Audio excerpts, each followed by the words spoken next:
Boa noite a todas e todos os participantes, né? Quero aqui, em nome de toda a coordenação da Unasus Unifesp, saudar todos os supervisores, supervisoras, facilitadoras e facilitadores. Acho que hoje é uma atividade bastante interessante. Aqui eu já agradecer aqui a disponibilidade do Darizon, né? Que já desde o início vem se prontificando a discutir esse tema, que a gente considera como sendo bastante relevante, né? E dentro do contexto pedagógico desse curso, na medida a gente tem uma série de atividades que podemos considerá-las como sendo inovadoras. Entre elas, essa atividade síncrona, né? Essas disciplinas síncronas e os temas, as temáticas também, né? Embora não sejam inovadoras, são bastante desafiadoras na modelagem de EAD, né? Então, é natural que a gente tenha que... É importante que nós a trabalhemos, né? Por exemplo, essa questão do raciocínio clínico, do MBE, mas também, por outro lado, é importante que a gente também se instrumentalize, se qualifique. É claro que essa lógica, a dinâmica que a gente tem, né, para fazermos essas discussões todas, elas vêm não só da decisão e da proposta da Unasus Unifesp, mas de toda a rede, da rede que oferta esse curso, das 8 instituições de ensino supervisoras, né, mas que é proposta do Ministério da Saúde, assim como também da Secretaria Executiva por parte dos seus consultores. E nós temos um grupo específico no G8, não sei se todos têm essa ciência, né? Em que fazem parte todos os coordenadores de atividades síncronas, de atividades transversais, mais a nossa coordenadoria pedagógica, que também faz parte, para estarmos discutindo e pactuando, né, essas atividades em conjunto com a Secretaria Executiva. Mas a grande demanda, né, a grande orientação é dada sempre pelo grupo da Secretaria Executiva. Então, para a gente poder desenvolver essa ação, acho que hoje é um momento importante que a gente pode sistematizá-la bem, né, Darizon, enfocando os principais aspectos, né, mas ela não se esgota aqui, claro, né, não começa aqui com essa web, né, mas também não se encerra aqui, porque a gente vai continuar trabalhando esse tema muito na lógica da educação permanente, do processo de discussão, das reuniões em que vocês, supervisores e supervisoras, desenvolvem com os nossos respectivos coordenadores de tutoria e de atividades síncronas, bem como também vocês, supervisoras e supervisores, têm essa responsabilidade de fazer esta discussão, reflexão, né, junto com os nossos facilitadores e facilitadoras. E, por fim, o objetivo maior é atingir a todos os nossos médicos e médicas estudantes, né, que estão na ponta, trabalhando nos seus respectivos territórios, e que isso efetivamente contribua para a qualificação do cuidado desenvolvido, exercido, realizado junto às nossas usuários e usuários, né? Então, consequentemente, claro, melhorando toda a assistência, mas não só a assistência, o cuidado em si. Então, quero agradecer aqui a presença de todas e todos, né? Estou vendo aqui que a gente está com um quórum bastante bom, né? Isso me deixa bastante satisfeito, né? De vocês terem atendido prontamente a resposta desta atividade, certo? Então, Darizon, hoje você é a estrela que vai brilhar, tá? Vou passar rapidinho já para você, então, né? Para ficar à vontade aqui e fazer a apresentação, e depois a gente dá os encaminhamentos necessários, tá bom? Abraço a todos e a todas, beijão aí. Boa noite, pessoal. Professor, muito obrigado pelas palavras, tá bom? Imagina, estrela nenhuma, acho que estrela somos todos nós que estamos aqui comprometidos, né, tarde da noite, em garantir, né, numa atividade que está até extra, mas que a gente viu a necessidade de ajudar na formação aí dos nossos profissionais, né, e de uma forma mesmo que indireta impactar a saúde de milhares, milhões de brasileiros, né, que estão aos nossos cuidados. Então, acho que as estrelas aqui somos todos nós. Vocês estão me ouvindo bem? Sim? Vamos sim, Dari. Legal, muito bem. Então vamos lá, gente. Para quem não me conhece, eu sou o Darizon, tá? É o meu nome mesmo, tá joia? Aí a prova de que eu não estou sozinho no mundo é que eu sou filho, então tem pelo menos mais um. Estou aqui na posição de coordenador de atividades síncronas, sou médico de família e comunidade de formação, fiz a minha residência lá na Unifesp, estou lá, né? Eu brinco que eu ainda não consegui cortar o cordão umbilical, mas fico muito feliz de fazer parte, né, desse time, de estar aqui junto com vocês. E o tema dessa nossa webconferência de hoje é o que está aí, né, grandão, para todo mundo ver: medicina baseada em evidência, raciocínio clínico, que é o grande mote deste módulo 3 síncrono do nosso curso de especialização em medicina de família e comunidade. Um curso que tem se mostrado, claro, desafiador, muito robusto, né, mas assim com suas dificuldades também, mas que a gente vê grande qualidade e um potencial de impacto muito grande. E aí o nosso desafio aqui, né, enquanto participantes desse curso, nessa parte de supervisão, coordenação, facilitação, é fazer isso acontecer, né? Não é nem um pouco fácil, a gente sabe disso, acompanha com vocês aí diariamente, mas a gente acredita que isso aqui tem um potencial de trazer um benefício muito grande para os profissionais e, consequentemente, para toda a população que está sendo assistida. E quando a gente fala em especialização em medicina de família e comunidade, MBE e raciocínio clínico são muito fundamentais. É claro que isso aqui é fundamental, acho que para todo profissional de saúde, e inclusive hoje a gente está cada vez menos utilizando o termo medicina baseada em evidências e utilizando mais saúde baseada em evidências. E é uma temática que eu pessoalmente gosto demais, né? Ficaria horas conversando, mas a ideia também não é essa, é que a gente faça aqui realmente um bate-bola, como o professor disse. A gente não inicia essa conversa aqui hoje, né? Isso aqui todo mundo já tem algum contato prévio, eu também não vou esgotar, não tenho esse poder. Aliás, outro desafio, né? Uma baita aí dificuldade mesmo, né, a gente conseguir tratar desse assunto aqui de uma forma que faça sentido. E a gente sabe que isso é o que vocês estão enfrentando, porque a gente está aqui entre coordenadores, supervisores e facilitadores, ou seja, em última instância, vocês estão tendo que trazer esses temas e promover uma discussão junto com os profissionais estudantes. E aí a gente sabe como é difícil lidar com uma ampla heterogeneidade entre pessoas que muitas vezes são grandes conhecedoras, né, desse assunto, já pesquisam isso, né, são, né, muito familiares a essa temática, e outras pessoas que talvez tenham tido muito pouco contato com esse assunto. Né? E é um assunto que ele é muito profundo, né? Você pode tocar ele assim na superfície, mas você pode mergulhar muito também. Então a gente tem esse desafio. E isso foi transferido um pouquinho para mim também, para trazer isso aqui para vocês e a gente tentar fazer aqui um exercício juntos, né? De como que a gente pode, e aí eu coloco o meu grande objetivo, né? Instigar, motivar as pessoas a quererem estudar isso. Porque, claro, não vai ser em uma hora, não vai ser nos encontros, né, meia dúzia de encontros que a gente vai ter aí ao longo do ciclo temático, por exemplo, que a gente vai conseguir ensinar isso. As pessoas precisam continuar buscando, procurando, se interessando, né, com esse pensamento crítico de longo prazo. Então, acho que isso é o nosso grande objetivo e é uma das coisas que eu vou tentar trazer aqui hoje. Vamos ver se eu vou dar conta, tá?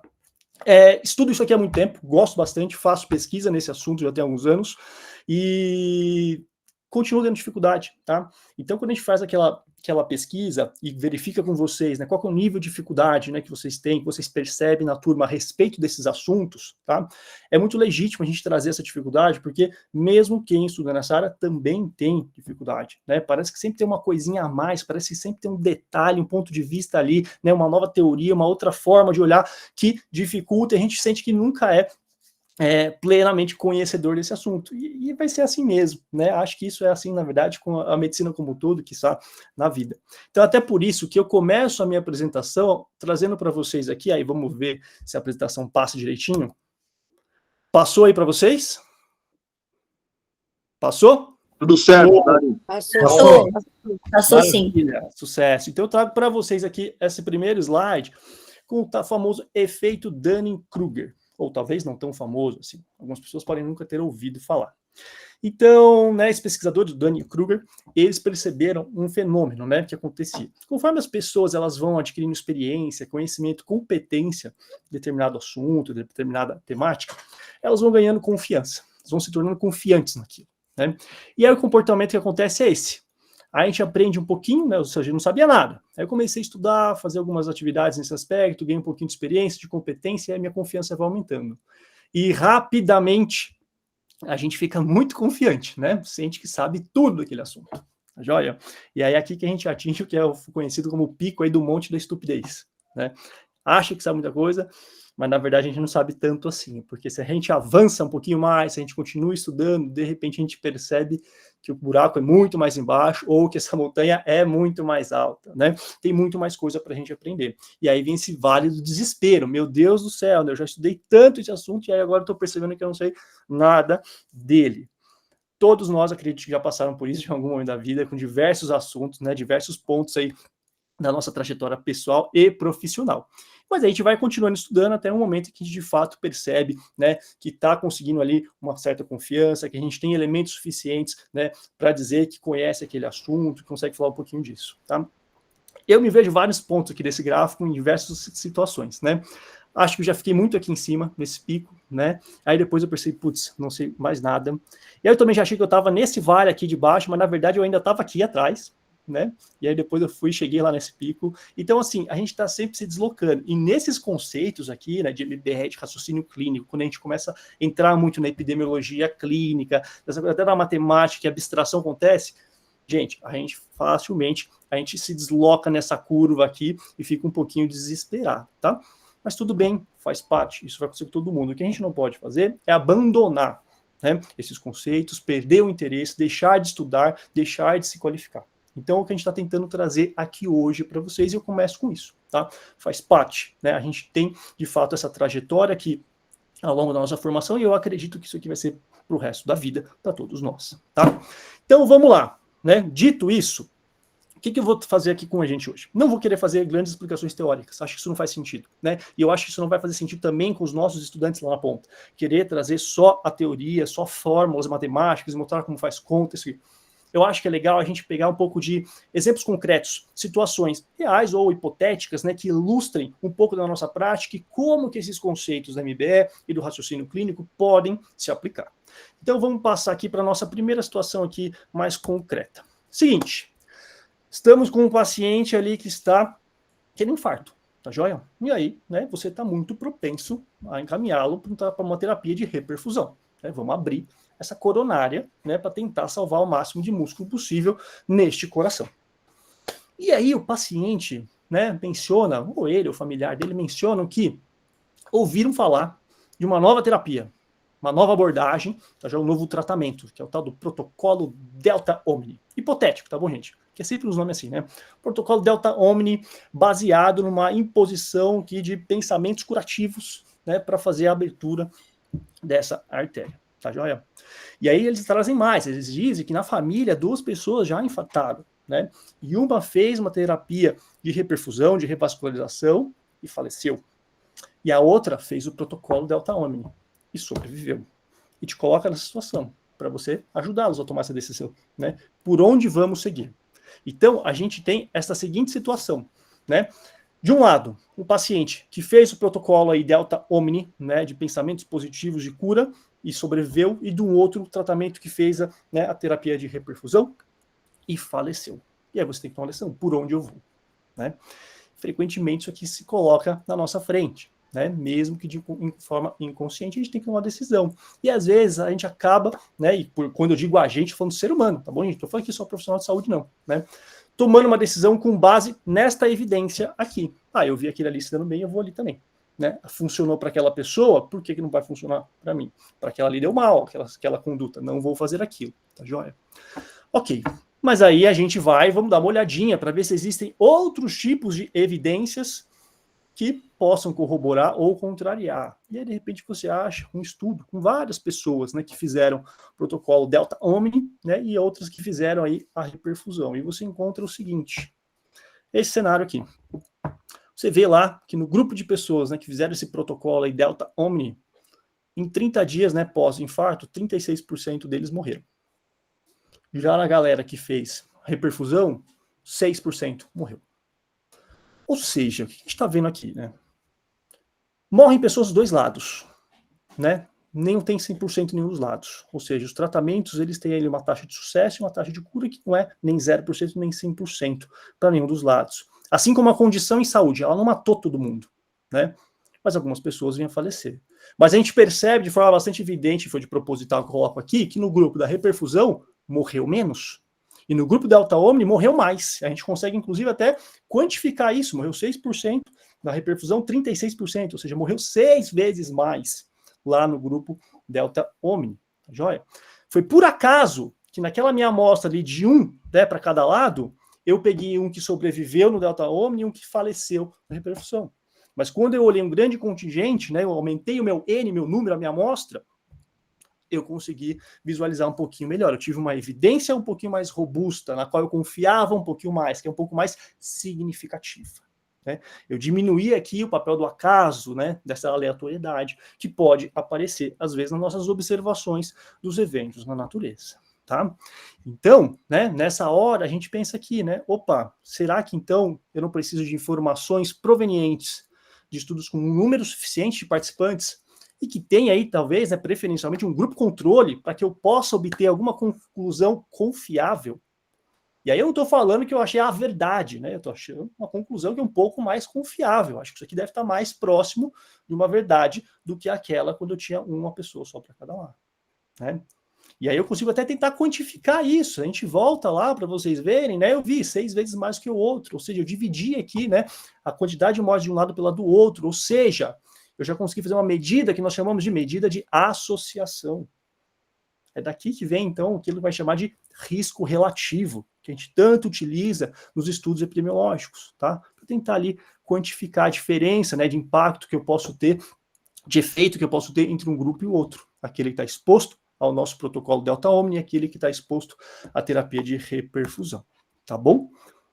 Ah, legal, Darizon. Beleza, estou entendendo então. Preciso ter um estudo grande aí, né? Preciso ter um estudo comparado, né? Várias pessoas para cada lado, cada um recebendo uma intervenção, beleza. Mas e aí? Vou trazer um outro exemplo aqui para vocês. Mais próximo da gente. Não tão hipotético assim. Covid.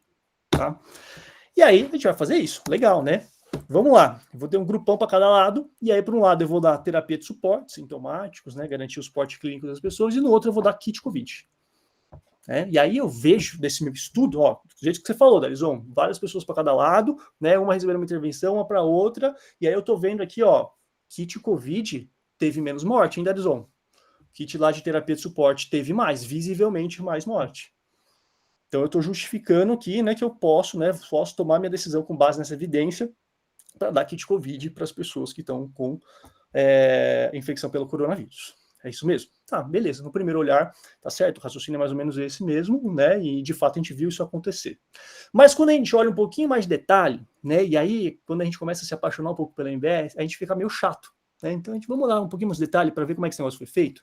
A gente percebe que, por exemplo, no grupo desse estudão aí que fizeram, a galera que estava no braço ali da terapia de suporte, a idade delas, na média, era bem maior. A maioria era muito mais idoso. A gente viu também que eles tinham muito mais comorbidades. E no grupo do kit Covid, a galera mais jovem, né, menos doenças associadas. Então, será que isso não pode ter influenciado na frequência de morte em um dos lados? Opa, acho que sim, faz sentido. Então não basta eu ter várias pessoas de cada lado, eu preciso ter 2 grupos que sejam semelhantes, que não tenham outros fatores aí que possam, né, modificar a frequência do meu desfecho, está sendo morte aqui, mais para um lado do que para o outro. Né? Então esses grupos são equiparáveis, eu tenho que tomar muito cuidado com aqui que nós vamos chamar de viés de seleção, ou seja, eu selecionei uma população muito diferente para um lado do que para o outro, que está acarretando um outro ponto, meu segundo ponto, que é um viés de confusão, ou seja, eu tenho elementos, né, fatores de confusão, né, que eu não estava considerando antes, idade das pessoas, perfil de comorbidade, que podem estar modificando o meu desfecho, que era a morte, tá? Que era o mais importante aqui neste caso, tá joia?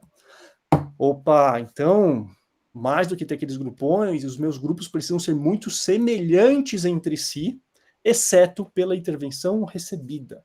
Caso contrário, fatores confundidores vão poder modificar a estimativa desse meu efeito, desse meu desfecho. Tá joia? E aí, para a gente garantir isso, o que a gente gosta de utilizar? Randomização. Tá? Tem outros elementos? Sim, mas a randomização é um dos mais importantes que a gente utiliza para garantir aí que esses grupos sejam muito semelhantes. E aí, dessa forma, a gente vai chegando a algumas conclusões bem bacanas, ou seja, quando eu estou querendo avaliar se uma intervenção ela é efetiva, se ela é segura, né, comparado, pode ser com placebo, pode ser com outro tipo de tratamento, né, com algum controle, o ideal, padrão ouro, é que eu faça um ensaio clínico randomizado. Tá? Então, é esse tipo de evidência que eu vou procurar para responder esta minha pergunta de estudo. Quero saber se uma intervenção ela é eficaz, se ela é segura. O ideal é que eu tenha ensaios clínicos randomizados. Então, aqui é a evidência que a gente vai tentar se basear. Tá? Isso quer dizer que as outras estudos não são evidências? Não, eles são. A questão é, a gente quer a melhor evidência disponível para a pergunta que eu estou fazendo. Se eu quiser saber a respeito de história naturaleza, por exemplo, ou de fatores de risco, uma coorte vai ser muito boa, né? Em doenças mais raras, após a caso controle, também um bom desenho de estudo. Então a gente vai ter os diferentes desenhos de estudos epidemiológicos para responder as diferentes perguntas.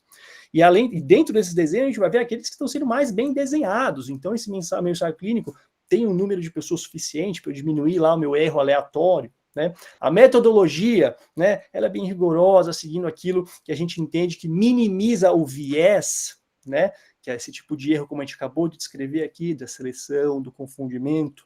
Então a gente vai fazendo uma que a gente chama de análise crítica para conseguir julgar se aquela evidência ela é confiável. Qual que é o grau de confiança que eu tenho nela. Antigamente eu dava essa aula e eu gostava de colocar aqui na sequência, a pirâmide de evidências, né? Coloca lá em cima revisão sistemática, depois ensaios clínicos, corte, caso controle, vai indo, até lá embaixo opinião de especialista. Hoje em dia a gente já nem gosta tanto mais de falar assim, de pirâmide de evidência, porque o mais importante, na verdade, é você conseguir analisar essa evidência que está disponível para você e julgar o quão confiável ela é, a depender do seu desenho, de como foi feito, né? Tudo isso vai impactar. E às vezes uma coorte pode estar melhor do que um ensaio clínico, tá joia? Nem sempre uma revisão sistemática vai ser a melhor evidência que você tem. É um baita trabalhão e a gente aprofunda nisso, né? Justamente estudando esses conceitos de MBE para trazer essas respostas. Mas aqui eu mostro, através de alguns exemplos, né? E acho que é isso que é legal a gente fazer com os nossos estudantes, de onde que isso vem, como que a gente faz isso, né? Por que a gente faz esse tipo de análise. Tá joia? Agora, quero trazer uma outra situação concreta. E aí, mudando um pouquinho, talvez aqui o rumo da conversa, trazendo já para o raciocínio clínico. Tá? Vamos colocar essa situação. Né? Temos aqui o nosso paciente, José, tá bom, de 47 anos, tá lá com dor de garganta, tosse e coriza há 5 dias. Relata o episódio de febre de 37,9 graus ontem que melhorou com dipirona. E ele acredita que deve melhorar se ele utilizar um antibiótico. Então, veio aqui na consulta procurando antibiótico com você. Exame físico, ele está febril, né, 37,8, tem uma leve hiperemia da orofaringe, não tem placa, não tem exudato, não tem linfonodomegalia região cervical, a ausculta está limpinha. Né? Aí eu coloco para vocês, né, qual que é aí a hipótese diagnóstica para ele, né, ou qual seria a nossa lista de problemas, por exemplo, nesse caso. E qual que seria o nosso plano de ação. Situação bastante comum, né, gente? Vimos bastante, ainda mais agora nesses últimos meses, teve muito aí, acho que principalmente aqui a região de São Paulo, sei que teve, mas acho que Brasil afora também, né? Então vamos lá, coloquei alguns cenários possíveis para a gente. Cenário número 1. Opa, deixa eu clicar aqui. Número 1. Um cenário em que eu, enquanto profissional, estou um pouco inseguro. Não sei exatamente o que está rolando aqui com ele, né? Acho que pode ter aí uma infecção bacteriana nessa garganta, e aí, pelo sim, pelo não, diante dessa minha incerteza, vou numa faringoamidalite aqui de hipótese, e prescrevo de acordo. Vou dar antibiótico, amoxicilina. José faz uso da medicação, 4 dias depois, show de bola, tá melhor, felizão, ficou satisfeito contigo. Parabéns, doutor, muito obrigado. Sucesso. Esse é um cenário. Tem algum outro cenário? Número 2. Também inseguro, não sei exatamente o que está rolando, mas eu tô achando que isso aqui é só um resfriado comum, uma infecção viral, né? Tô ali meio em cima do muro, mas olha, acho que é só um resfriadinho mesmo, né? Lava aí o nariz com soro fisiológico, tiver uma febre, toma dipirona, vai para casa. José fez a sua conduta, até melhorou depois de 4 dias, mas ficou um pouquinho satisfeito contigo. Ele estava meio, né, na convicção ali de que o antibiótico seria talvez a melhor opção para ele. Tá? E temos uma terceira possibilidade.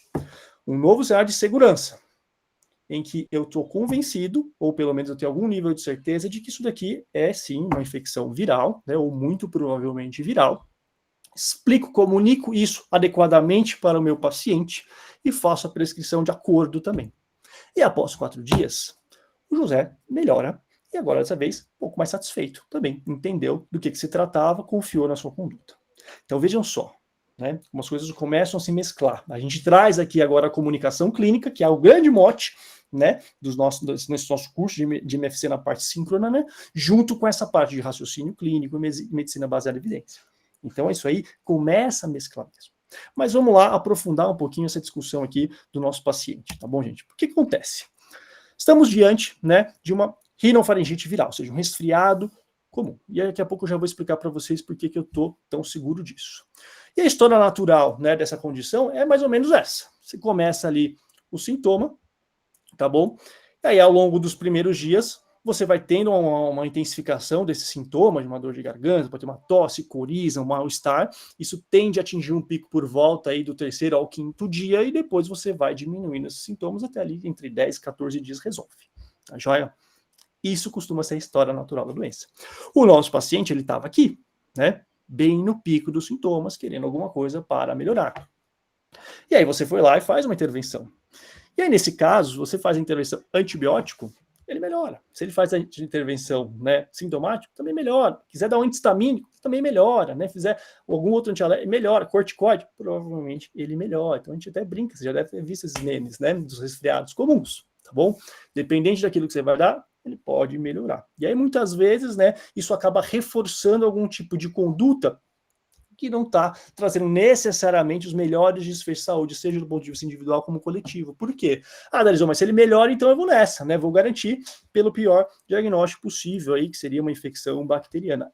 Só que aí a gente está deixando de considerar alguns efeitos possíveis dessa prescrição, como, por exemplo, promoção de uma resistência antimicrobiana. A gente sabe o problemão que isso é hoje, né? Cada vez mais micro-organismos multiresistentes, que a gente não consegue nem atingi-los com as nossas tecnologias.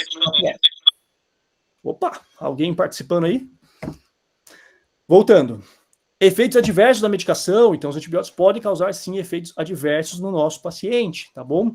Uso indevido de recurso, tá? Não está indicado por que eu vou desperdiçar esse recurso com alguém que não tem indicação, que não precisa dele. Então sim, a gente tem um lado negativo que às vezes não fica evidente, mas que a gente precisa considerar, ok? Por que eu acho que isso aqui é uma rinofaringite viral? Por conta disso daqui, gente. A gente tem um acúmulo de evidência, ou seja, de estudos grandes, né, que me permitem trazer algumas conclusões. E aí eu trago para vocês aqui, por exemplo, o score de Centor modificado, tá? Recomendado pela Academia Americana de Medicina de Família e Comunidade, para você estratificar aí a probabilidade de uma faringomidalite streptocócica no seu paciente a partir de alguns critérios. Tá? Então, você vai juntando os pontinhos aqui a partir daquilo que o paciente traz para você. Né? Então, a ausência de tosse seria um ponto. O nosso paciente estava tossindo, então ele não ganha esse ponto. Linfonodo cervical, ele não tinha também, então ele não vai ganhar esse ponto. Né? Temperatura maior que 38, ele também não tinha, não vai ganhar esse ponto. Edema exudato amidaliano, não tinha também. A faixa etária dele, ele tinha mais de 45, então ele está negativo, na verdade. Ou seja, o nosso paciente tem uma probabilidade aqui de 1 a 2,5% de ter uma faringoamidalite estreptocócica, tá bom? Ou seja, eu apliquei alguns testes nele, tá bom? E isso me deu uma probabilidade de doença, tá? Da onde que isso vem, gente? Isso aqui vem dos nossos estudos de acurácia. Então, beleza, comecei a aula com vocês falando de intervenções em saúde e falei de ensaios clínicos. Quando agora eu falo de testes diagnósticos, tá bom? Eu vou utilizar muito tipo de estudo transversal, que são os estudos de acurácia. Como é que a gente faz esses estudos? Eu pego uma população, né, que aí está com a suspeita de ter o diagnóstico, tá bom? Eu aplico um teste que vai ser considerado padrão ouro, então aqui nesse caso seria a cultura da orofaringe, tá bom? Para ver se tem ou não o bichinho. E aí eu vou comparar com o meu teste, que eu estou querendo avaliar, para ver se esse teste meu é bom. Nesse caso aqui, o meu teste era o score de Centor. Ele vai se comportar como um teste diagnóstico, tá bom? Na verdade, são vários testes, porque para cada pontuação que eu tenho é como se fosse um teste. Então, um teste com pontuação 1, pontuação 2, pontuação 3, 4, assim por diante, tá bem? Então, eu consigo cruzar esses dados. Eu pego a minha população total ali, consigo definir a partir de um padrão ouro quem tem a doença, é perfeito? Não é, mas é o melhor que a gente consegue trazer. Uma população que não tem a doença, que vão ser os meus sadios, tá joia? E aí, olha, nesse grupo de pessoas que tem a doença, quantos deram positivo no meu score de Centor ali, né? Pelo menos em uma das pontuações que eu estou estudando. Ah, são esses aqui. Então, esses vão ser os meus verdadeiros positivos. Tá? Mas tiveram alguns que têm a doença que a testagem deu negativa. São os nossos falsos negativos. Tá? E é assim, gente. Não tem 100% de acerto mesmo. Sempre vai ter uma taxinha ali, né, de erro. Da minha população sadia, vai ter uma pequena fração ali que vai positivar. É o meu falso positivo. E vão ter aqueles que vão dar negativo, são os meus verdadeiros negativos. E assim eu tenho uma população de pessoas com teste positivo, que pode ser tanto verdadeiros positivos quanto falsos positivos, e uma população de testes negativos, tanto falsos negativos quanto verdadeiros negativos, tá? Somando também aqui o meu total da população estudada. Então isso aqui é a montagem de um estudo de acurácia, tá? E quando eu quero saber se um teste diagnóstico ele está funcionando, ele está conseguindo distinguir se a pessoa tem ou não uma condição de saúde, esse é o tipo de evidência que a gente acaba procurando para responder essa pergunta, tá bom? E foi isso que foi feito, tá bom, gente? E aí eu tenho um dado aqui para vocês, esse aqui eu tirei lá do nosso Tratado de Medicina de Família, e Comunidade, tá? Vocês estão me ouvindo bem? Perdão? Ótimo. Boa. Lá de Medicina e Comunidade, tá? Em que a gente compara aqui os testes, né? O score de Centor com mais de 1 ponto, com mais de 2 pontos, mais de 3 pontos ou mais de 4 pontos. E aí ele vai dando pra gente aqui os resultados desse estudo. E aí você vai olhar isso aqui e falar, meu Deus do céu, Darizon, o que são essas letrinhas, o que são, né, esses números todos aqui apresentados? São algumas das características que a gente extrai dessa tabelinha que nos falam muito a respeito do teste. Então a gente vai ter na primeira coluna aqui o S de sensibilidade do teste. E aí o que é a sensibilidade do teste? Vai ser a capacidade dele dar positivo numa população sabidamente doente. Tá? Então, como é que eu chego nesse cálculo aqui? Eu pego lá o meu número de pessoas, né, que deram verdadeiro positivo e divido pelo total de doentes. Então, isso aqui vai ser a minha sensibilidade. Uma pessoa levantou a mão, quer falar? Não sei se a professora Ana ou a Arada querem deixar para o final também as dúvidas, mas estou à disposição aqui, gente. Sabe, na verdade. Oi? Você é que sabe se você quer responder alguma coisa agora. Eu não vi nenhuma mão levantada, mas... Não levantaram? Perdão, então foi erro meu, gente. Eu vi um blu, blu. É que eu estou na apresentação e às vezes... É que ele fez o barulho mesmo da mão levantada. Talvez a pessoa tenha levantado sem querer e baixou. Então tá bom. Então vamos nessa. Toca lá. Bora. Então essa vai ser a nossa definição de sensibilidade. E aí na segunda coluna, a gente tem a nossa especificidade, que pode ser traduzida como a capacidade de um teste dar negativo em quem não tem a doença. Tá bom? Então, como é que eu vou calcular ele? Eu vou pegar lá todos os meus verdadeiros negativos e vou dividir pelo total de sadios. Tá joia? No mundo ideal, é claro, seria 100%, tanto um quanto o outro, mas a gente não consegue ter isso, tá? Muito difícil, né? Bom é quando a gente esteja lá 98%, 97%, são valores legais, tá? Então, a gente não consegue. E, de forma geral, à medida que a gente aumenta um, diminui o outro, tá? Então, um mais sensível, mais específico, tá joia? Enfim, essas são as principais características. Tem essa terceira coluninha que vai ser a nossa razão de verossimilhança, o nosso likelihood ratio, tá? Que eu explico mais em breve para vocês, tá joia? E aqui do lado, a gente tem uma informação que é muito interessante, tá joia? Que tem muito a ver com o nosso papel enquanto médicos de família atuando na atenção primária, comparado com outros profissionais, como os especialistas focais, né, nos centros de atenção terciária, que é o lance da probabilidade pré-teste e a probabilidade pós-teste, tá bom, gente? Que é o seguinte, tá? A gente tem, né, uma probabilidade pré-teste de ter uma condição de saúde, uma doença, tá joia? Como é que eu sei essa informação? É a prevalência. A prevalência da doença na população que você está testando é a probabilidade a priori da pessoa ter aquela doença. Então eu sei que uma população ali tem 10% de hipertensão arterial, né, a probabilidade a priori de eu pegar a pessoa, medir a pressão dela e dar alterada é 10%, né? Agora, eu vou aplicando alguns testes, tá joia? Faço alguns exames aí, que podem aumentar a probabilidade dessa pessoa ter ou não, tá joia? Aí eu vou chegar no que a gente chama de probabilidade pós-teste, tá bem? E aí é muito interessante, porque a gente faz isso, né, a partir de um conceito chamado valor preditivo, tá? Ou seja, é a probabilidade de um resultado positivo, né, ser um verdadeiro positivo. Então, como é que eu calculo isso? Eu pego os meus valores verdadeiros positivos e divido pelo total de positivos. Aí eu tenho o meu valor preditivo. Probabilidade de um positivo ser um verdadeiro positivo, tá? E esse valor preditivo, ele depende muito da minha prevalência. Quando a minha prevalência é muito alta, né, a probabilidade de um resultado positivo ser um verdadeiro positivo é maior. E eu prometo que eu vou demonstrar isso para vocês, tá? Eu sei que está confuso, eu estou ficando muito abstrato agora, mas eu vou demonstrar, prometo. Estou falando isso agora porque para a gente entender um pouquinho aqui essa tabela. Porque essa tabela coloca para a gente aqui em cima a probabilidade pré-teste, tá bom? Então, se eu estou num cenário de probabilidade pré-teste, ou seja, uma prevalência de infecção aí estreptocócica de 5%, e eu tenho um score de Centor de 4 ou mais... Alguém está falando? Foi só um deslize. Bom, então, se eu tenho uma probabilidade de 5% aqui a priori, e aí eu faço o meu teste de Centor lá no meu score e dá 4 ou mais, a minha probabilidade passa a ser de 17%. Agora perceba, se eu estou num cenário com uma população em que a prevalência de infecção estreptocócica é de 40% já a priori, antes de fazer qualquer teste, ou seja, nessa população aqui, ó, uns 40% tem infecção na garganta já estreptocócica. Aí eu vou lá e faço o meu score, dá 4 ou mais, a probabilidade passa para 72%. Tá? Então, eu saber avaliar isso é fundamental, porque, veja, o teste foi o mesmo. O que mudou foi a população. Tá? Então, vamos ver isso acontecer. Eu prometi para vocês que eu ia deixar isso aqui claro. Quero cumprir minha promessa. Olha só. Vamos pegar aqui 2 cenários possíveis. Um de alta prevalência e o outro de baixa prevalência. Tá bom? E a gente vai aplicar o teste. Um único teste só, diagnóstico, por uma doença. Vamos chamar aqui que é a doença, o mal de Darizon, tá? E aí, a gente vai ver se a pessoa vai ficar positiva ou não. Aí vem um resultado positivo, né? Em ambas as populações. Tem uma pessoa desse lado aqui de alta prevalência dando positivo e uma dessa de baixa prevalência dando positivo. A minha interpretação desse resultado é a mesma? Ou seja, a probabilidade desse positivo ser um verdadeiro positivo é a mesma nos 2 cenários? Não, não é. Até porque senão eu estaria perguntando isso aqui para vocês, tá? Vamos ver como é que isso aqui acontece. Veja só. Temos aí a doença X, né, o mal de Darizon, e aí o nosso teste diagnóstico para essa doença, eu estou dando aqui para vocês, que ele é de 90% de sensibilidade e 90% de especificidade. Dados hipotéticos.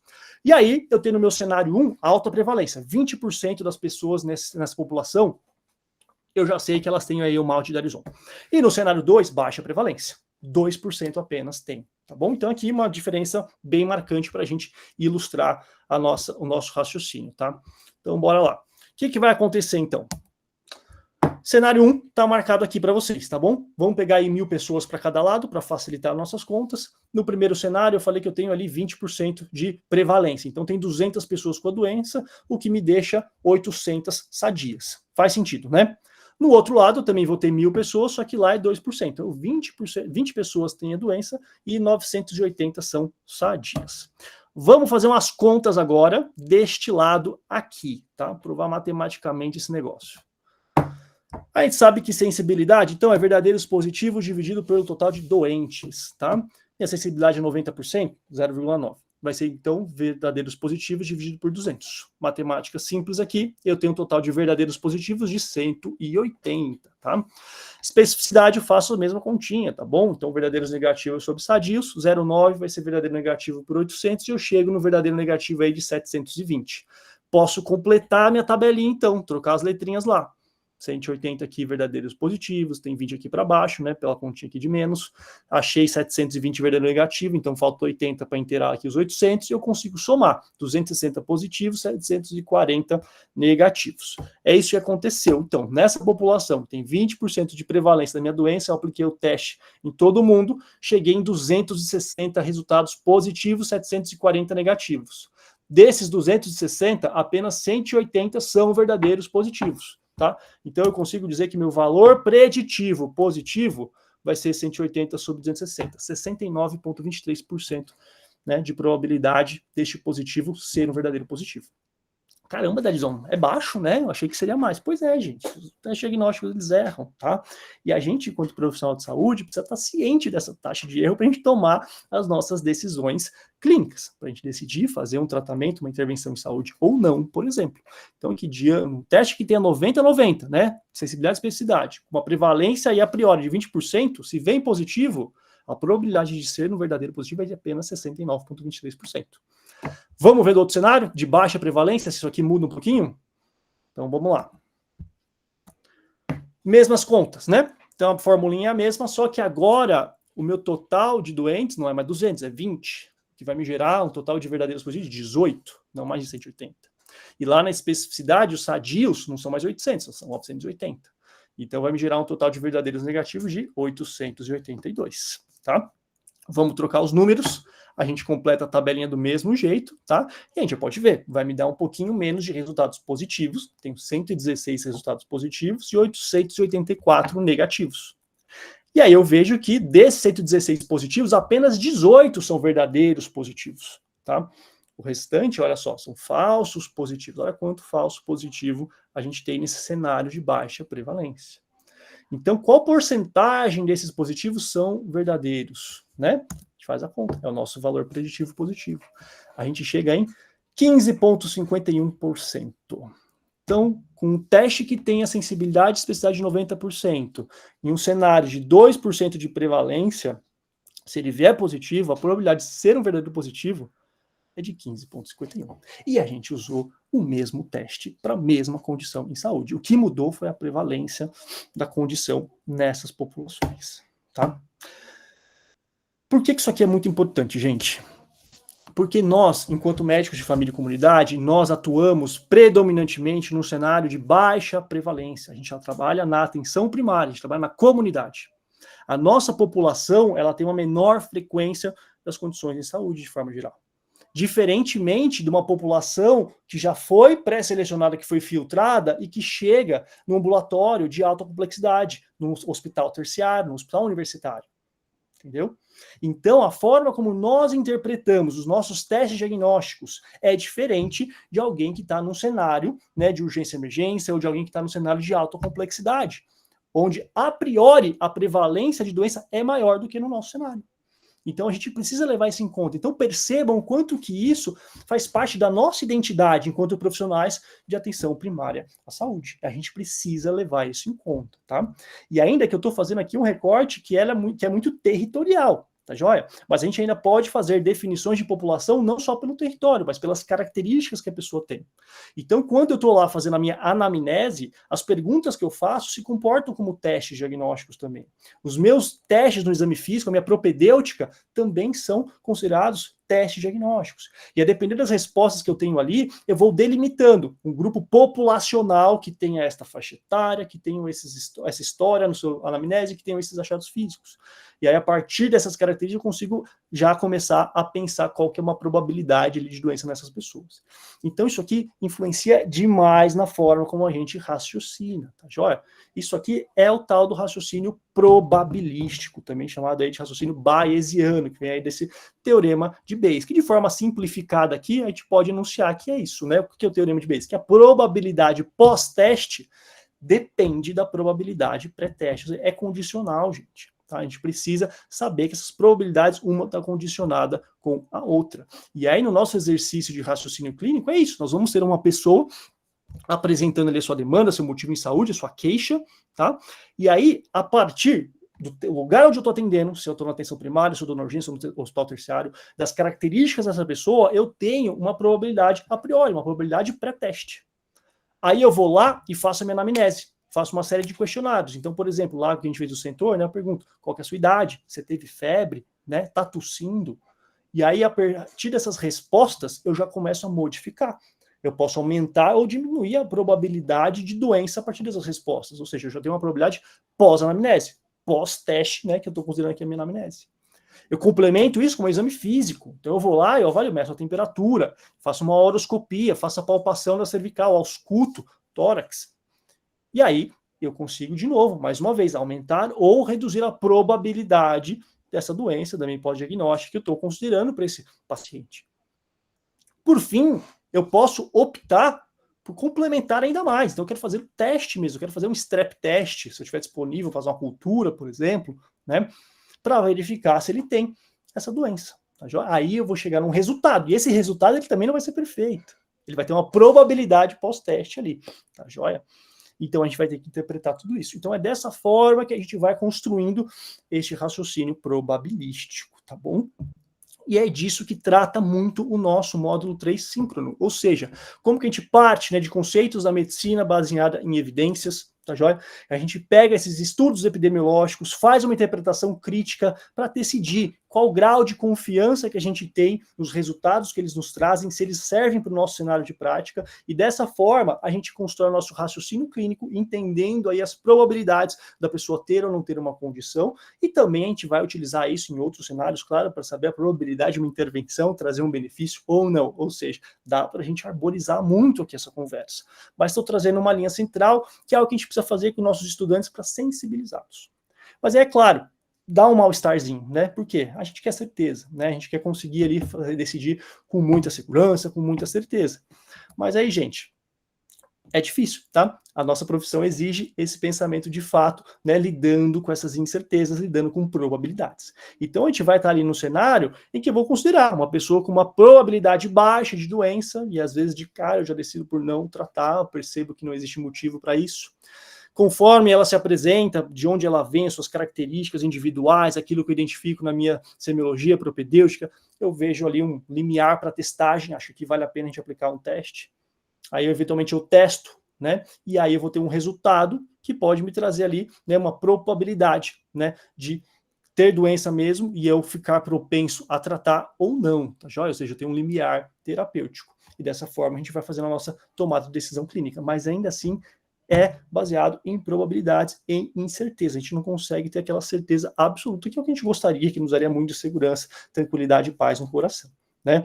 Tem jeito, tá bom, gente? No nosso caso aqui, por exemplo, do Centor, né, que eu trouxe para vocês, vejam só, né, mesmo lá com os 4 pontos, para essa população do estudo em específico, então a gente trabalhou aqui com uma prevalência, né, fixa no estudo do Centor, a maior probabilidade chegava em 53%, né? Tem gente que não vai se convencer ainda com isso, né?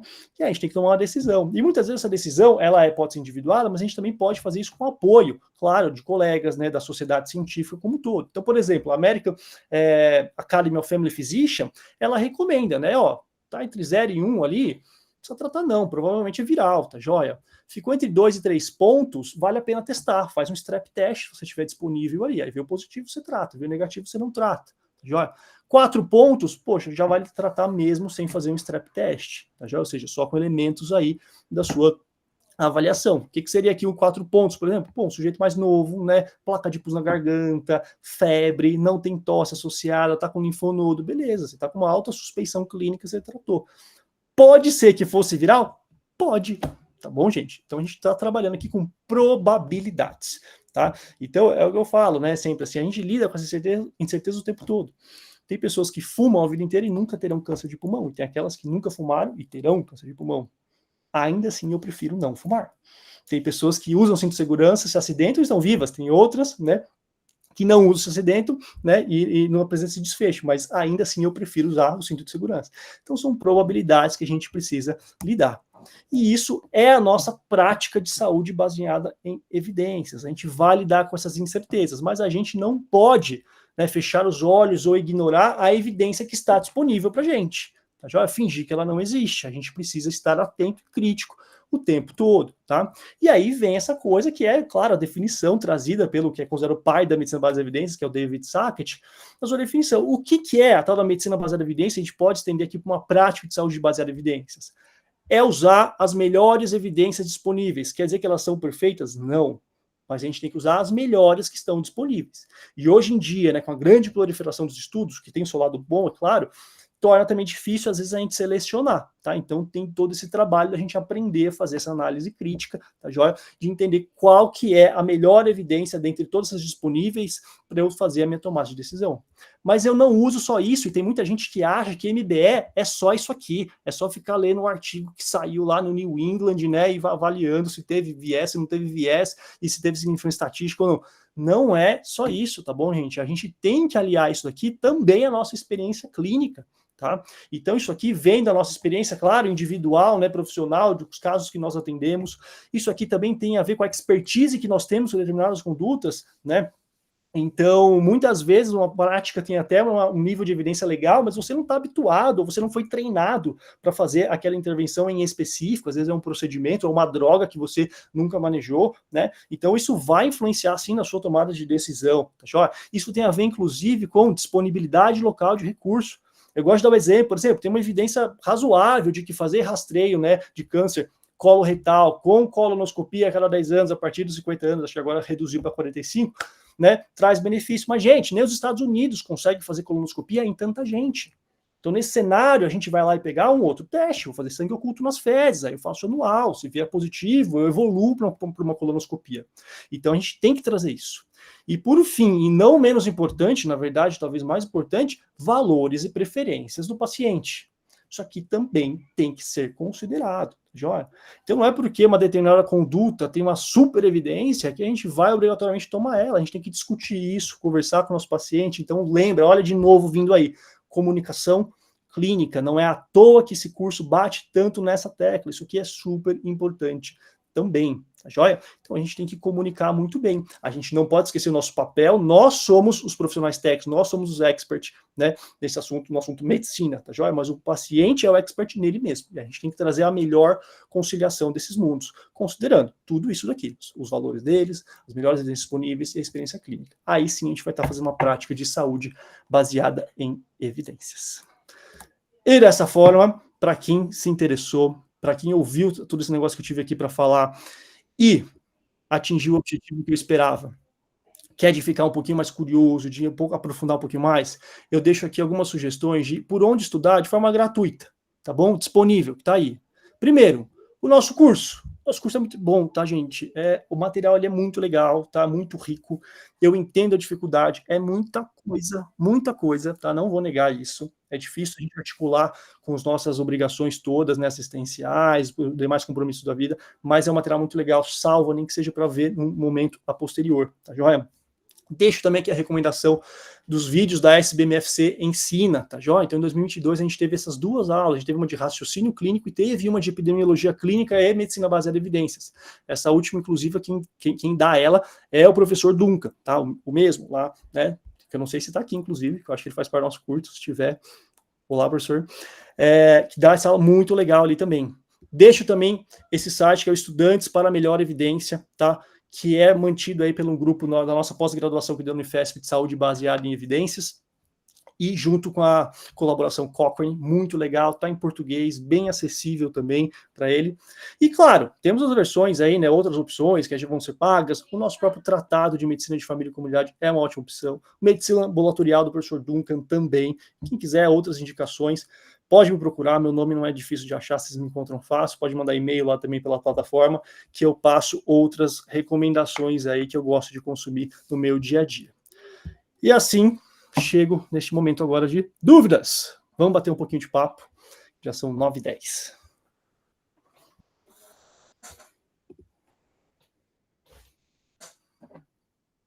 Posso chamar as pessoas se você quiser, mas eu acho que aí o Ítalo também pode, alguém que estiver vendo aí, né?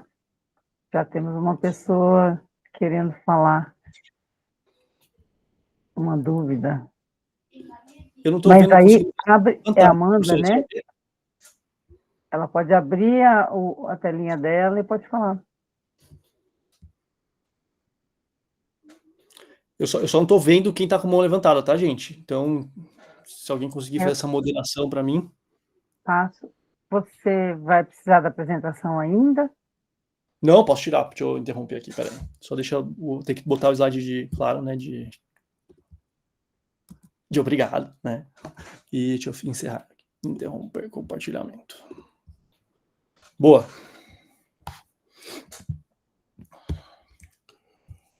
Eu tinha visto uma mãozinha levantada, não sei se a pessoa desistiu. Ó, tem alguns comentários aqui, deixa eu dar uma lidinha. Pô, agradeço os elogios aí do pessoal. Isaura, obrigado. César, valeu. Cláudia, legal, fico feliz que ajude. Eu acho que um dos objetivos era trazer um pouco também essa coisa, né, do como é que a gente traz isso para esse público que é tão heterogêneo, né? Pessoas que já tiveram algum contato e outras que nunca tiveram contato com isso. E dá para ficar muito abstrato, entendeu? Principalmente nessa coisa né, das probabilidades ali, dá para a gente atravessar o espelho, né? E aí, só que aí fica chato também. Aí, às vezes, a gente acaba até, que eu falo, né, sai pela culatra, né? O tiro, a pessoa desenvolve birra, né? Começa a achar chato, não quero saber desse assunto e tal.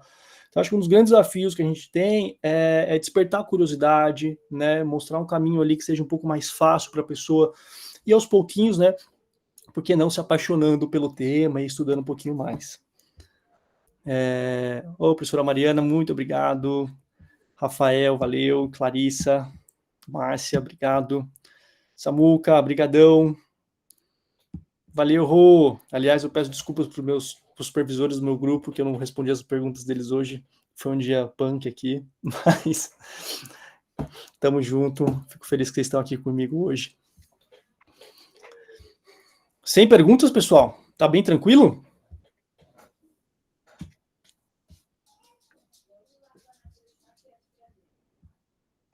Professor bom é assim mesmo, Dari. Tá vendo? O pessoal fala, né? Ou foi muito bom, ou foi muito ruim, né? Então. Foi muito bom, pode ficar tranquilo. Foi muito bom, Darizon. Ai, meu Deus.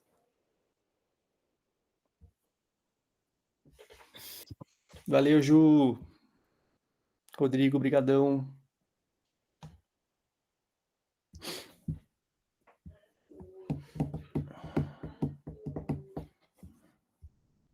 E não tem ninguém tímido nesse grupo que não queira fazer pergunta, né? Olá, Eu acho que professor realmente Dutra não tem conosco. perguntas. Aula, É? boa noite.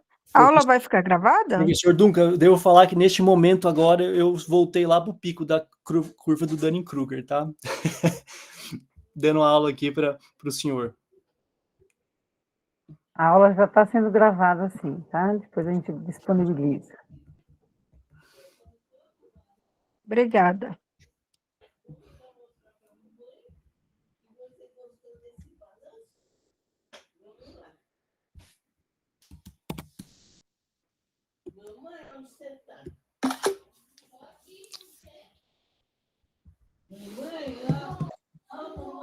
Opa, César levantou a mão, apareceu aqui.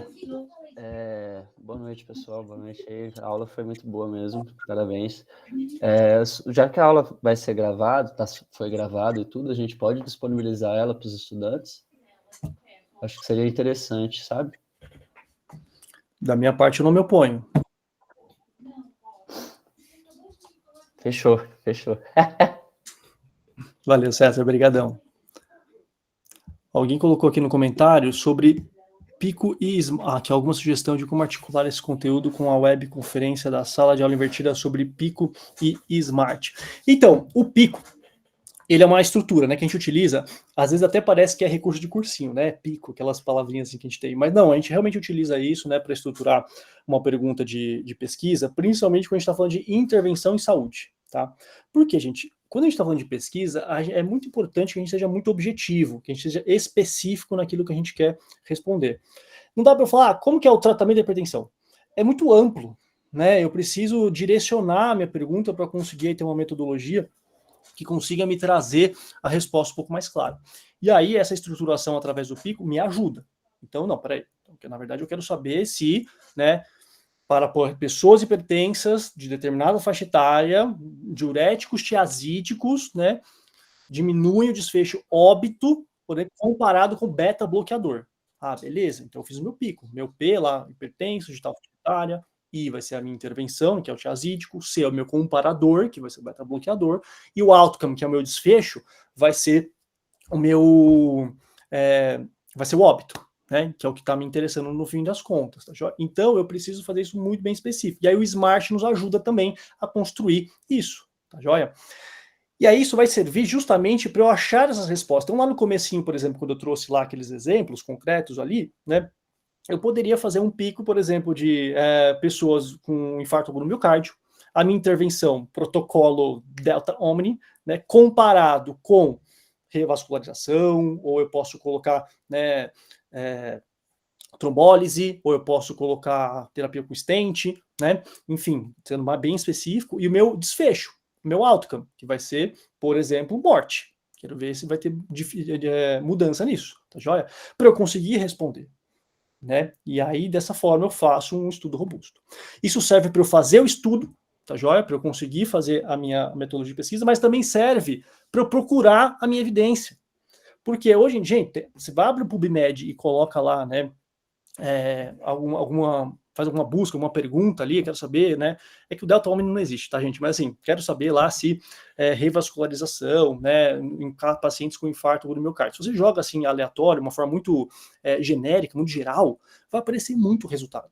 né? Mils, né? Eu digo porque eu faço revisão sistemática, então, assim, tem coisa demais lá dentro. Então, você precisa fazer uma estratégia de busca que chega de forma específica naquilo que você quer saber. E aí, se você monta uma estratégia pelo pico, você consegue chegar de uma maneira um pouco mais certeira na resposta que de fato te interesse, tá bem? Então, para isso que vai nos ajudar muito. Honestamente, aqui falando com vocês, eu acho muito interessante a gente saber como que isso acontece, como que isso faz, tá? Até para a gente conseguir fazer uma análise crítica da evidência. Mas no dia a dia, e a gente já teve esse conteúdo até no módulo, a gente não fica indo toda hora lá no PubMed, tá, gente? Procurando estudo primário para tomar decisões. A gente vai utilizar aquilo que algumas pessoas chamam de fontes secundárias, né, de evidência, ou fontes sintetizadas, como vai ser o caso do Dynamed, né, que está disponível para quem é sócio SBMFC, um UpToDate, né, muitas universidades aí têm disponível, tá joia? Então vai pegar guidelines de sociedades, né, de preferência, claro, que sejam feitos com a metodologia aí baseada em evidência, para a gente tomar as nossas condutas, tá bom? Nossas decisões clínicas. Então, vem um pouco nisso, tá joia? Então, tem a ver com essa escolha aí da evidência, como que a gente vai utilizar para tomar a nossa decisão clínica. Felipe levantou a mão, deixa eu ver se é só o Felipe que está com a mão levantada. Ô, Darizão, você gosta do OpenEvidence? Você já mexeu nele? Parece que é uma inteligência artificial, né, que levanta algumas evidências. Eu tenho brincado nele, às vezes me ajuda, não, geralmente me ajuda, né? Queria a tua opinião. E assim, eu queria também compartilhar com você que eu concordo. Eu acho que trabalhar o Pico Smart é super legal. Para mim, médico de família, estou tendo contato com algo maior aqui para um grupo de supervisores, né, facilitadores, mas não para os nossos alunos. Eu acho muito específico. Né, eu acho que talvez trabalhar mais conteúdos da MBE, né, como os níveis de evidência, né, eu acho que vão ser os níveis de evidência, os graus de recomendação vão ser mais interessantes para trabalhar com os nossos alunos na hora deles procurarem os desfechos ligados à prática clínica do dia a dia deles, né. Mas, assim, sobre o OpenEvidence, você tem usado? Legal. Primeiro, comentando, eu concordo contigo. Assim, eu não acho que não tem que ensinar pico, não, acho que precisa, né? Precisa saber de onde vem a evidência. Então, um pouco dessa conversa que a gente fez aqui hoje, né? Mostrando, né? Porque, gente, dá para aprofundar muito mais, tá? O que eu falei aqui de design clínico é um detalhe, tem muito mais coisa a respeito dessa metodologia de pesquisa, por exemplo, tá? Que daria para fazer muito mais vieses, outros detalhes, mas é legal mostrar como é que surge, de onde que vem. Então, eu acho que o pico tem seu lugar. Mas, de fato, eu não espero que as pessoas fiquem rodando estratégia de busca baseada em pico, com os match terms, operadores booleanos lá no PubMed, cada vez que elas tiverem uma dúvida do dia a dia. Não é praticável isso. Tem que utilizar outras fontes mesmo, tá joia? E aí do OpenEvidence, eu tenho usado, tá? Mas eu não sei, minha mãe sempre falou que eu sou um idoso no corpo de jovem, assim, eu sou desconfiado ainda, sabe, da IA. Eu uso a IA, mas eu sempre confiro depois, sabe? Então eu lanço às vezes a minha dúvida lá, aí eu pego essa resposta que ele me deu e aí eu vou confirmar em outros lugares, mas às vezes ele me direciona, sabe? Porque às vezes eu tô meio perdido mesmo, sabe? Mas tem dado certo, né? O negócio é esse, eu também tenho conferido, né? Eu gosto de epistemônicos também, uso bastante epistemônicos, acho legal também. E o OpenEvidence tem dado certo, é isso que eu queria a tua experiência aí, que você está... Exato, então, ou seja... É mais profissional que a gente nisso. Neste nível de evidência muito ruim, que a minha experiência pessoal tem dado um percentual de acerto bem alto. Tá? Sim. Funciona bem. Mariana, professora Mariana. Boa noite, tudo bem, Darizão? Parabéns, primeiro, pela apresentação, né? Eu queria perguntar tanto para você, como também, né, em outras pessoas que eventualmente podem querer comentar, acho que até o Jorge Arada estava falando no começo da apresentação, que se esse tema não é inovador só em si, ele é difícil, desafiador, né? Para a gente trazer para os profissionais e estudantes. E aí queria pensar, assim, na prática deles, que a gente sabe que eles, em geral, estão super apurados, eles têm que dar conta, né, de muitos casos e, ao mesmo tempo, também de dialogar com a equipe, responder à gerência, enfim. Como que a gente poderia pensar, assim, os melhores momentos para que eles fizessem isso, né? Assim, claro que no curso eles são estimulados, né? Mas, por exemplo, seria nos casos em que eles têm dúvida, quando que eles vão fazer, porque a gente sabe que eles não têm tanto tempo, inclusive, para separar para estudar, muitas vezes não tem reunião, né? Enfim. Então, assim, queria um pouco contextualizar com a prática, para que vocês pudessem nos ajudar a levar isso, né? Quando a gente faz discussão com eles, eu estou como tutora, eles têm gostado, né? Acho que de fazer essa discussão, mas eles têm dificuldade, eu diria isso, assim, né?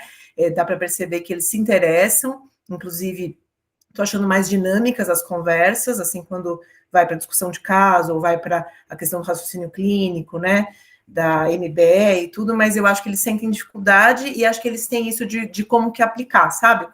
Então, queria um pouco ouvir vocês, pensando em como que a gente pode contribuir por meio disso para a atenção básica como um todo, né? Obrigada. Professor, eu acho que essa talvez seja a grande dor, né, e a grande dúvida nesse curso, porque a gente vê que é um curso importante, né, que ele tem um potencial de impacto muito relevante, seja no profissional, seja na população. O conteúdo é muito bom, né, a gente gosta muito, sim, dos materiais que chegam para a gente. Claro, sempre tem alguns ajustes para fazer, mas de forma geral é muito bom, tá?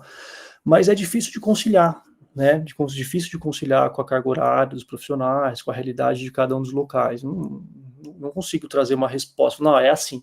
Estamos aí trabalhando nisso esse tempo todo, inclusive este momento aqui hoje, vem um pouco dessa necessidade, que a gente vê que muitas vezes, né, vocês, principalmente que estão junto com eles diretamente, levantam essa dificuldade, né, de trabalhar esses assuntos de uma maneira ali que seja didática, que caiba no tempo, né, que minimamente faça eles ficarem interessados nisso. O que eu vejo que, assim, essa atividade de estudo, né, de qualificação, isso acho que ele é longitudinal na nossa profissão, né, isso vai acontecer, e não adianta a gente também, claro, no melhor dos mundos, acho que para todos nós, isso estaria incluído, óbvio, né, na nossa carga de trabalho ali assistencial, mas não é assim, por enquanto, pelo menos, né, então a gente acaba levando isso para outros horários, então, assim, você, todo mundo aqui, tenho certeza, assim, que estuda de noite, estuda de fim de semana e tal, isso acaba fazendo parte, ainda mais a gente que fez residente sabe disso, né, que a carga horária, às vezes, ela é realmente desafiadora. Então, eu acho que é difícil a gente falar para eles, vai caber certinho ali na hora que está dedicada ali para você fazer isso. Eu entendo, sabe? Não deve ser fácil mesmo, né, fazer essa conciliação, essa mediação ali junto com eles, tá? Mas é como eu tenho enxergado, assim, essa situação. Mas acho que seria legal ouvir outras pessoas, né? Tem muita gente aqui que está envolvida nisso, né, que está junto comigo aí na coordenação também, para a gente bater esse papo, que eu acho que é realmente talvez a maior dor desse curso, né? Dário, posso complementar? Manda. Boa noite, pessoal. Eu sou o Matheus Colares, sou supervisor aqui da UNASUS e estou trabalhando 40 horas na atenção primária. Então, eu estou falando no lugar agora de trabalhador, tá? De peão. Eu acho que a primeira coisa, professora, é saber onde procurar.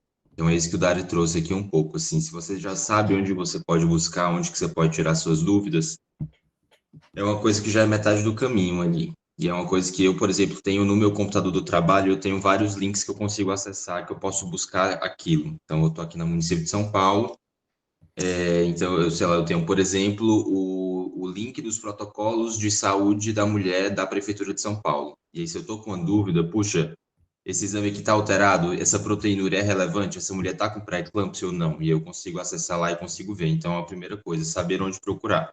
Inclusive, o que eu falo para os residentes, vocês não são obrigados a saber tudo, mas vocês precisam saber onde é que vocês vão tirar as dúvidas de vocês se chegar o momento. E uma outra coisa que me ajudou bastante foi uma prática que uma preceptora nossa, da época da residência, a Gabi Hidalgo, ela fez com a gente. Ela deu um caderninho para cada residente na época para a gente fazer as anotações dos nossos DENs e PANs, que tem aí, inclusive, no curso também essa metodologia, que são as necessidades educacionais dos médicos, em inglês, o DENS, e as necessidades não atingidas dos pacientes, os PANs. Então, aquilo que o médico não soube e que faltou para a conduta do paciente. E ela fazia a gente sempre anotar o que tivesse ali de necessidade que a gente precisava estudar, e não só isso, mas ela pedia para a gente colocar um prazo para a gente fazer isso, para a gente ter uma devolutiva com o paciente. E ela sempre orientava que a gente marcasse um retorno breve com o paciente junto com aquele prazo, para a gente criar uma rotina de estudo em casa, como o Darizon comentou, à noite, no final de semana, de forma que a gente conseguisse responder aquilo e o paciente não ficasse desassistido. Então, é uma prática que eu passei a assumir e que me ajudou muito. Isso aconteceu quinta-feira, que eu atendi uma paciente com psoríase de couro cabeludo, não sabia qual shampoo que eu ia passar, porque nunca mais eu tinha atendido. E aí eu cheguei de noite, tirei uma dúvida com a colega dermato, estudei um pouco e na sexta-feira eu mandei a receita pela agente comunitária de saúde. A gente, estando na atenção primária, a gente também tem essa potencialidade. Então, de ter braços, né, e pernas aí no território com a gente, trabalhando em conjunto, né? Então, são coisas que no dia a dia, enquanto trabalhador, me ajudam, e que eu acho que dá para compartilhar com os estudantes também. Isso que o Colares trouxe também, eu acho que é muito rico.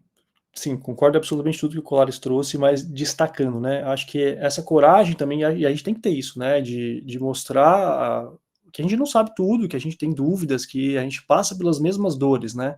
Acho que muita gente talvez não teria coragem de falar, igual o Colares falou aqui agora, pô, né? Não sei qual que é o tratamento da psoríase do couro cabeludo, né? E beleza, cara, isso faz parte, tudo bem, né? Mas como é que você vai lidar com isso? Né? Qual que vai ser a estratégia que você vai ter? E outra, como é que a gente se comunica com o paciente? Então, eu bati um pouco nessa tecla, né? A questão da comunicação clínica, ela é super importante. Então, a gente conseguir comunicar isso para o paciente, negociar aí um retorno precoce, fazer o que a gente chama de demora permitida, né, que é um recurso na PS, é super legal. Eu acho que se a gente consegue trazer isso, mostrar esse nosso lado também para os estudantes, eu acho que isso nos conecta a eles, né, e talvez até os engaje a adotar a mesma postura, né, e fazer esse tipo de recurso, e aí sim se engajar também, estudar em momentos ali que não são da sua assistência. Professor Duncan. Então, eu acho que super boa aula. Eu acho que um ponto que é bem interessante de trazer para os alunos na discussão é que hoje em dia se fala muito menos no raciocínio clínico epidemiológico e foca em ser baseado em evidências, como estamos seguindo as diretrizes, que teoricamente estão, ou supostamente estão baseadas em evidências, mas geralmente uma evidência muito focada no que o especialista quer, né? Então, se confunde muito ser baseado em evidências com seguir a diretriz mais recente da Sociedade Europeia de Cardiologia, por exemplo, para manejo de hipertensão. E sem pensar no raciocínio clínico epidemiológico por trás, né? E eu acho que um grande calcanhar de Aquiles, justamente na atenção primária da medicina baseada em evidências, é o diagnóstico, né? Porque a atenção primária é um cenário de baixa prevalência, é um cenário que tudo é pouco provável, né? E a cidade de baixa prevalência tem uma variabilidade tão grande e a imensa maioria dos pacientes vão melhorar sem nenhuma intervenção, né? Então, jogar um pouco o raciocínio de como é que eu posso aumentar a prevalência, a probabilidade pré-teste, talvez dando um tempo antes. Muito legal de discutir em aula e trazer essa discussão que eu acho que pode fazer os alunos ficarem mais interessados justamente no tema. Então, eu acho que a parte do diagnóstico é sempre bem interessante de motivar a curiosidade e reflexão, que eu acho que como uma reflexão. Legal. Me fez lembrar até, acho que era aquele estudo, acho que é do Kies, né, do holandês, do sintoma como diagnóstico, né, aí, tipo, dor abdominal, acho que quase 50% das dores abdominais nunca vão ter um diagnóstico etiológico específico determinado, né, veio e foi, e é isso.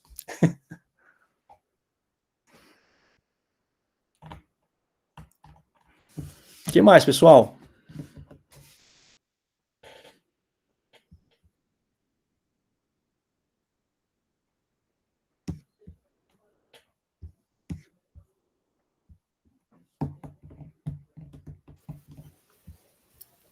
Acho que já tá. O pessoal já tá meio cansado, né? 21h30. Mas tá aberto ainda, moçada. Vamos lá.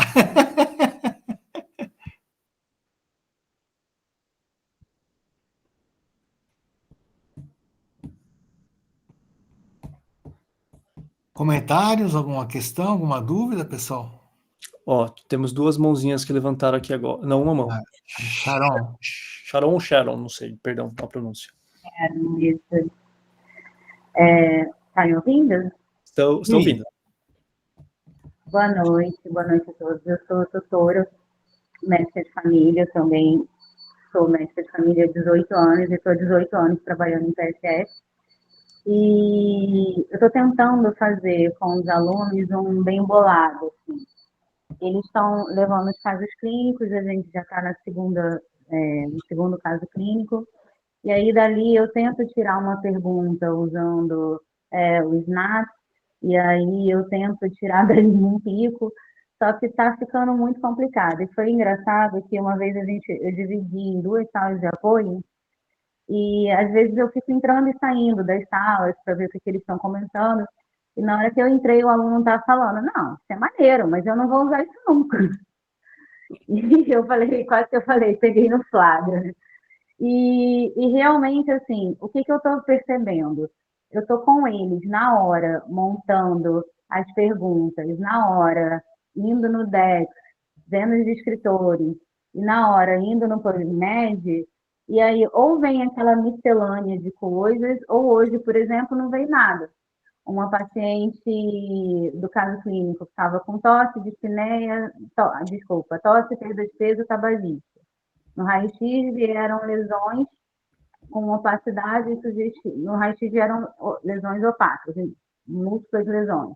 Aí fez a tomografia, sugeriu implantes metastáticos. Então, eu tentei trabalhar com eles aí, qual seria o melhor exame a partir de agora? Qual seria a intervenção? O que a gente faria se acontecesse isso e isso? Mas eu senti que eu estava saindo muito da realidade da APS, nesse caso. Então, eu não sei, assim, se tem alguma dica da gente trazê-los. Eu gostei dessa coisa de utilizar os casos clínicos que eles mesmos estão trazendo, fica uma coisa bem prática, mas, ao mesmo tempo, eu mesma me enrolo na hora de formular as perguntas e fico, né, tentando. É isso. Legal. Perdão, eu não escutei isso. É Sharon? Sharon? Sharon. Escreve Sharon. Tá legal. Sharon, acho que essa estratégia de trazer para o concreto, né, para a prática do dia a dia, eu acho que ela é ótima, tá? Inclusive foi o que eu tentei fazer aqui também, né? Trazer e ilustrar com alguns casos, e tanto melhor se for próximo daquilo que eles estão fazendo, tá? E eu acho que não tem que condenar, né? Pelo menos a minha visão, tá? Na hora que a gente pega ali o aluno e fala, pô, nunca vou usar isso aqui. Ótimo, a gente está vendo ali como ele enxerga isso, né? Acho que é uma oportunidade a gente trabalhar essa questão. E talvez, né, seja pouco provável que ele utilize isso no dia a dia dele, tá? Mas aí é bacana a gente mostrar, assim, o porquê que isso existe, né, e qual seria um cenário que talvez fosse importante saber utilizar, né? Então, a hora que surge uma nova intervenção, você quer saber se aquilo ali faz sentido para a sua realidade, que aí você vai fazer uma busca, né? A hora que você percebe discordâncias, né? Então, dá um exemplo agora mesmo, né, que a gente está vivendo nos últimos anos aí. Um dos órgãos que a gente, né, respeita muito é a Força Tarefa Americana, né, de serviços preventivos. E aí eles foram lá e anteciparam agora a mamografia, né. E aí, né, gera uma baita de uma discussão, vamos antecipar também, não vamos? E aí você já percebe que a comunidade científica se divide, né? E aí a gente aqui, por exemplo, no Brasil vai ter que tomar uma decisão, vamos continuar com a faixa etária que a gente já fazia, com a nossa periodicidade, a gente vai adotar o que eles estão fazendo e tal. E aí quando você vê que não tem um grande consenso, é importante, né, principalmente se você for gestor em saúde, mas às vezes até quando você está atendendo no nível individual, saber como que essa decisão foi tomada, né? Como que essa evidência foi interpretada, de onde que ela veio, né? Então a gente vai olhar lá, tem muita gente que não se convence com a evidência utilizada pela Força Tarefa Americana para fazer essa mudança de recomendação. Outra pessoa se convence, mas você só vai conseguir ter uma opinião a esse respeito se você entender como é que isso aí foi feito. Senão você vai ficar só dependente de fato aí de outras pessoas que estão fazendo isso por você. Então acho que talvez trazer isso para eles, né? Beleza, eu entendo, talvez você não curta muito pesquisa, né? Não é prático no dia a dia você fazer uma estratégia pico lá na base de dados, né? Fazer essa análise crítica todos. Tá, mas é legal você ter uma noção disso, saber como que faz, e eventualmente você precisar fazer uma conferência, né, desse assunto, pode surgir aí dentro da sua carreira médica que você vai seguir, você tem uma base legal para você construir a sua opinião, para você pelo menos discutir com alguém. Agora surgiram outras mãozinhas. Rô, tá na frente. Oi, Dari, não, é que você falou da Força Tarefa Americana, e além de olhar a página deles, eu habitualmente vejo a do Reino Unido e a do Canadá também. Então, quando saiu essa recomendação nova deles, eu fui nas outras duas, e nessas outras duas tá mantido 40. Tá mantido 50, não mudou para 40. Então, acho que até eu entender, baseado em que eles fizeram essa mudança, se é uma coisa muito, sei lá, talvez específica do país ou não e tudo mais, né? Mas eu gosto sempre de comparar, eu dificilmente sigo só. Eu falo, bom, tem esses 3 que eu me baseio bastante. Um mudou, mas os outros 2 não, então eu vou acompanhando aqui, né? E a Sharon comentou do que entrou, né? na sala e tinha um aluno comentando que não ia fazer, eu lembro que logo que eu entrei na Unifesp, eu estava acompanhando o pessoal dando curso de epidêmio, e a Maru, que era uma das professoras, explicou toda a questão do porquê não se faz o rastreamento de câncer de próstata em nível populacional e tudo mais. Ela terminou a aula, foi uma aula linda, linda, linda, assim, super didática, tal.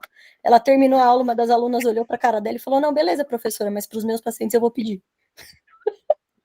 Então, é isso, você quer bater na pessoa, mas você não pode. Você fala, tá bom. Não, e é aquela coisa que a gente falou agora há pouco, né? A prática de saúde baseada em evidência não é só o uso da melhor evidência disponível. Você tem que trazer isso para a experiência clínica, né? Para a realidade local onde você está atendendo, para valores e preferências da pessoa. Eu sempre dou exemplos residentes aqui, né? Não tem evidência robusta, né? Por exemplo, de benefício, né? Com ultrassom na gestação. Tem uma polêmica. Mas eu vou pedir, tá? E eu falo para eles, e peçam também, não vai arrumar problema para a cabeça de vocês não pedir os ultrassons na rotina do pré-natal, tá bom? Tem que pedir. Olivan. Olá, boa noite. Consegue me ouvir? Sim. Quero já agradecer aí a participação do Darezão. Agora, acabei de entrar, tem 10 minutos aqui. Estava com meu filho aqui num compromisso à distância. Mas já imagino que deve ter sido muito bom o momento. Depois eu vou rever a gravação.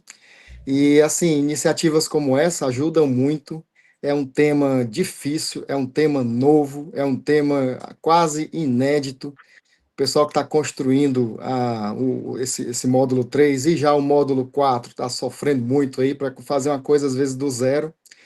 E realmente tem demanda do gente do país inteiro pedindo complementações ali e tal, e iniciativas como essa, Darizon, assim, ajudam muito. Você está de parabéns, alguém capacitado, alguém que consegue fazer, e com toda a didática, né? Era mais para dar esse oi, esse recado, e agradecer e dizer que estamos aí, se precisar de alguma coisa também, da nossa parte. Inclusive, de vez em quando o Darizão encontra alguma coisa aí no curso, manda para a gente, olha, essa palavrinha aqui tá, né? E a gente vai lá e tenta adaptar, mas a Unifesp está de parabéns. Só os que eu vi falando aqui, Michael Duncan, o Colares aí com os residentes, né? Jorge Arada, Roberto, todo mundo é gente que está aqui no dia a dia e que não é gente teórica, não, é gente que na prática consegue fazer, aplicar e ver a coisa dar certo. Esse grupo é muito bom, viu? Poxa, Olivan, sem palavras, obrigado por todo esse carinho. Eu fico até aqui encabulado falando com os meus professores, né? Todo mundo aqui, meus professores, Rô, Mariana, Arado, Olivan, Dunca, todo mundo aqui. Se eu consigo falar alguma coisinha só por causa de vocês.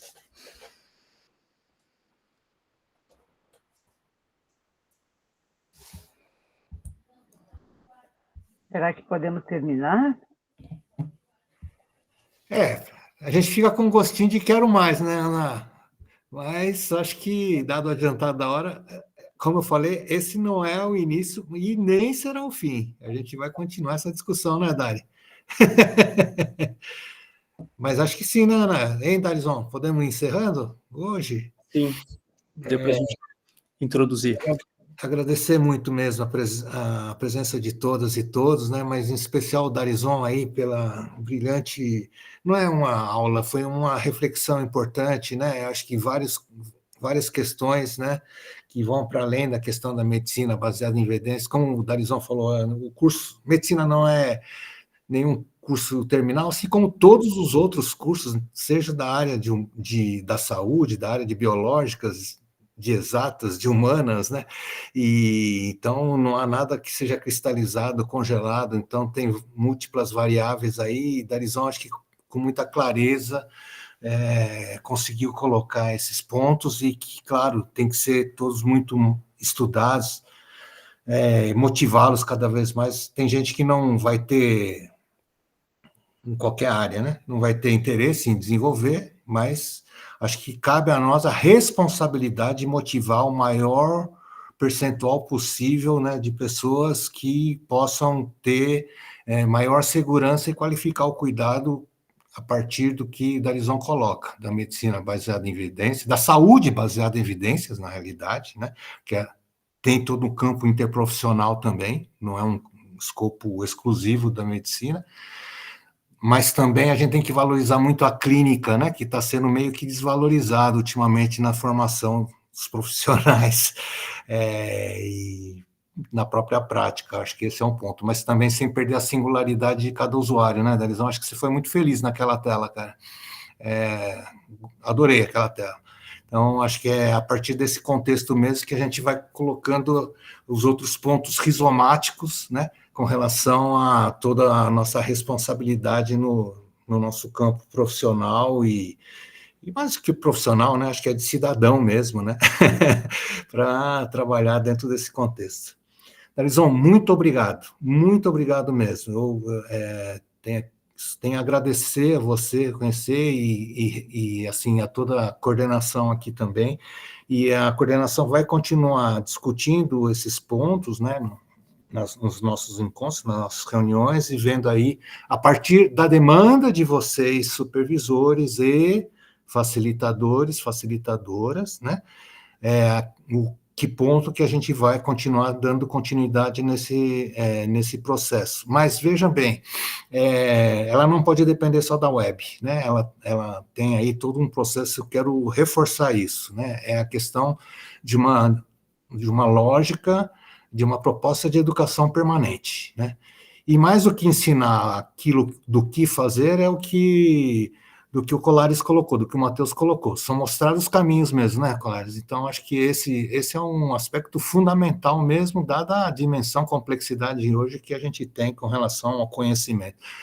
E acho que aí, Darizon, é a questão mesmo do que você colocou, de a gente ter crítica, tem vários estudos com evidência, mas está servindo para quê? Com qual metodologia utilizada esses fatores aí? Claro que aqui não ia dar tempo de fazê-los, né, mas eu acho que são coisas que a gente tem que continuar orientando e reforçando essa necessidade de cada um buscar os seus caminhos também.